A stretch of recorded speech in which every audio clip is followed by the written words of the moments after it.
Good morning, everybody. It's Wednesday, and I am so happy to be back.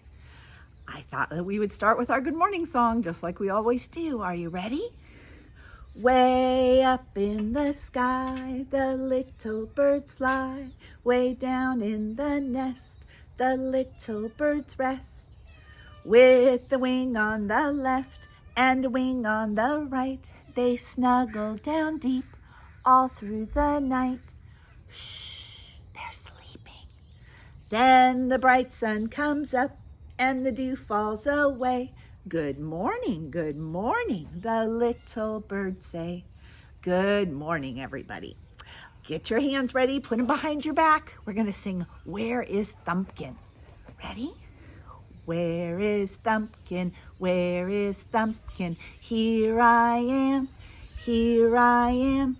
How are you today, sir? Very well, I thank you. Run away, run away. Where is Pointer? Where is Pointer? Here I am, here I am. How are you today, sir? Very well, I thank you. Run away, run away. Where is Tall Man? Where is Tall Man? Here I am, here I am. How are you today, sir? Very well, I thank you. Run away, run away.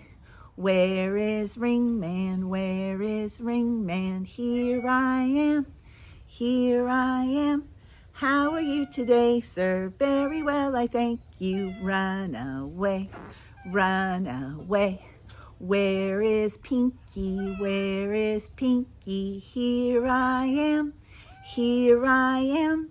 How are you today, sir? Very well, I thank you. Run away, run away.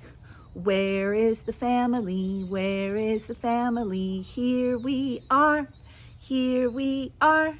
How are you today, folks? Very well, I thank you. Run away, run away. Very good. And did you see we have a visitor? Say good morning.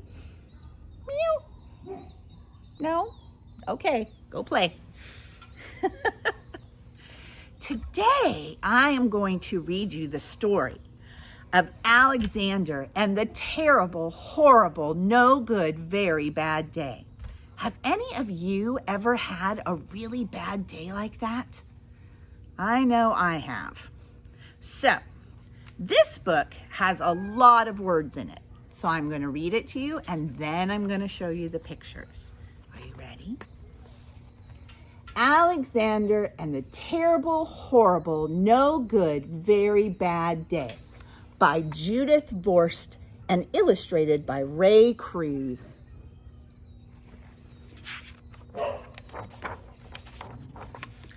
I went to sleep with gum in my mouth, and now there is gum in my hair.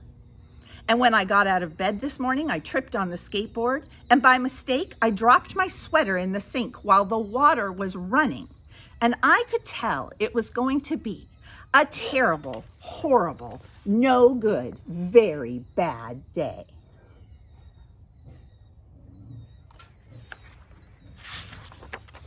At breakfast, Anthony found a Corvette Stingray car kit in his breakfast cereal box, and Nick found a junior undercover agent code ring in his breakfast cereal box.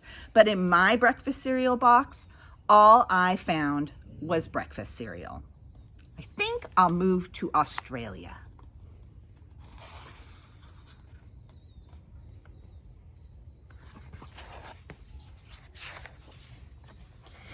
In the carpool, Mrs. Gibbons let Becky have a seat by the window. Audrey and Elliot also got seats by the window. I said I was being scrunched. I said I was being smushed. I said, if I don't get a seat by the window, I'm gonna be carsick. And nobody even answered. I could tell it was going to be a terrible, horrible, no good, very bad day.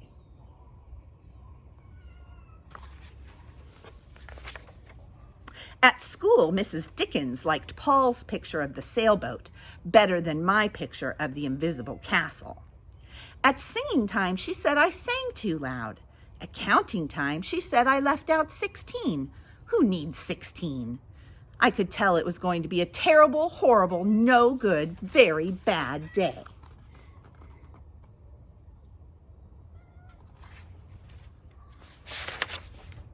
I could tell because Paul said I wasn't his best friend anymore. He said Philip Parker was his best friend and that Albert Moyo was his next best friend and I was only his third best friend. I hope you sit on a tack, I said to Paul. I hope the next time you get a double-decker strawberry ice cream cone, the ice cream part falls off the cone part and lands in Australia.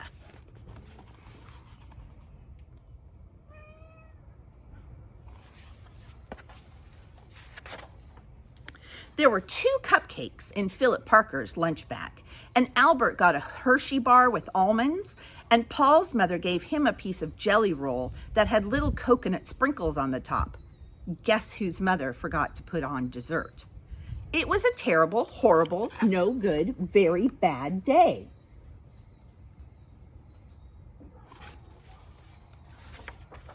That's what it was, because after school, my mom took us all to the dentist, and Dr. Fields found a cavity just in me. Come back next week and I'll fix it, said Dr. Fields. Next week, I said, I'm going to Australia.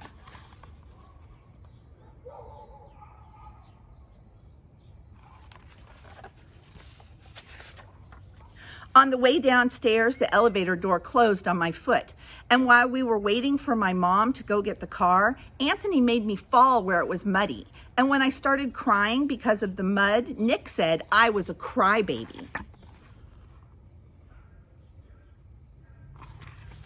And while I was punching Nick for calling me a crybaby, my mom came back with the car and scolded me for being muddy and for fighting. I'm having a terrible, horrible, no good, very bad day, I told everybody. Nobody even answered.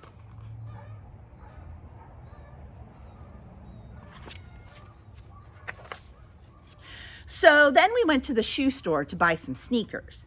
Anthony chose white ones with blue stripes. Nick chose red ones with white stripes. I chose blue ones with red stripes, but the shoe man said, we're all sold out, and they made me buy plain old white ones, but they can't make me wear them.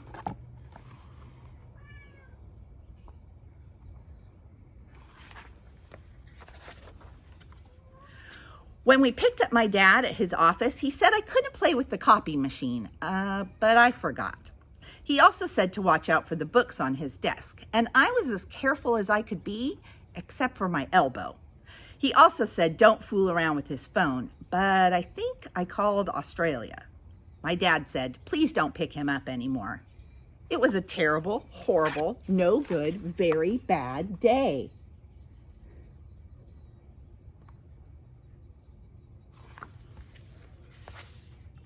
There were lima beans for dinner, and I hate limas. There was kissing on TV, and I hate kissing.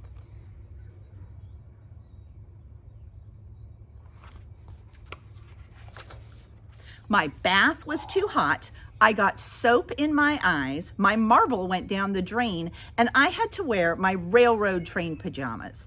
I hate my railroad train pajamas.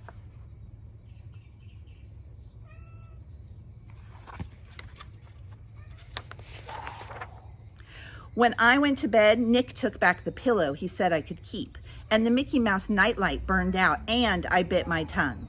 The cat wants to sleep with Anthony and not me. It has been a terrible, horrible, no good, very bad day. My mom said, some days are just like that.